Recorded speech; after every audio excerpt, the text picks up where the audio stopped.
તો દાહોદના સિંગવડ તાલુકામાં બરોડા અને મંડેરની વચ્ચે આવેલા નદીના પુલ પર મસ્ત મોટો ખાડો પડી ગયો છે, પણ તંત્ર જાણે આંખ આડા કાન કરી રહી હોય તેવું લાગી રહ્યું છે। ત્યારે પ્રાપ્ત માહિતી અનુસાર દાહોદ જિલ્લાના સિંગવડ તાલુકામાં બરોડા અને મંડેરની વચ્ચે આવેલા નદીના પુલ પર મસ્ત મોટો ખાડો જોવા મળે છે।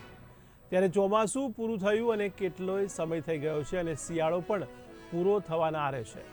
ત્યારે તંત્રને આ ખાડો જોવા ના મળતો હોય તેવું લાગી રહ્યું છે, જાણે તંત્ર કોઈ અણબનાવ બને તેની રાહ જોતું હોય તેવું પણ દેખાઈ રહ્યું છે।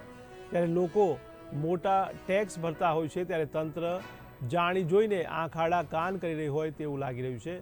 તો શું તંત્રનો કોઈ પણ માણસ આ જગ્યાથી નીકળતો ન હોય તેવા પણ સવાલો હવે લોકોના મનમાં સતાવી રહ્યા છે।